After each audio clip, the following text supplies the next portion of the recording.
We usually think of a matrix as a two-dimensional tensor. A good mental model is to think of it as a spreadsheet, an Excel sheet with rows and columns and entries in the cells. But in machine learning or mathematics in general, it's much better to think of a matrix not as a collection of numbers in a two-dimensional grid, but as an operation, as a function.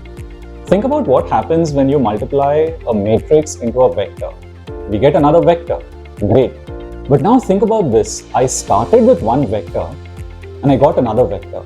So the matrix operated on my input vector to give me another vector.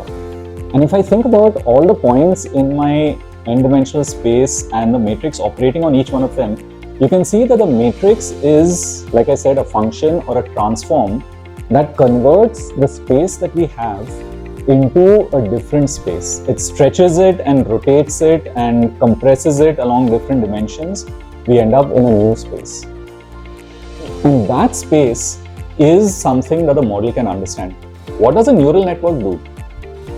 It's easy to think about it in terms of little circles and lines joining them, and you have a x1, you multiply it with w1 and you get some output. But instead of that, think of it in terms of my input vector x.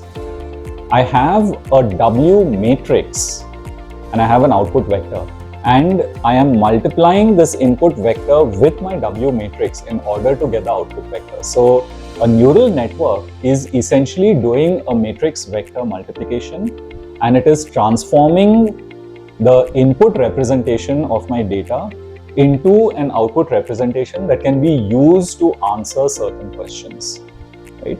And this is, we won't get into the details, but this is a linear transform. And if you want to do some very interesting stuff with it, there's one more piece that's missing, and that's the activation function that adds a little bit of non-linearity into the mix. That's coming up later.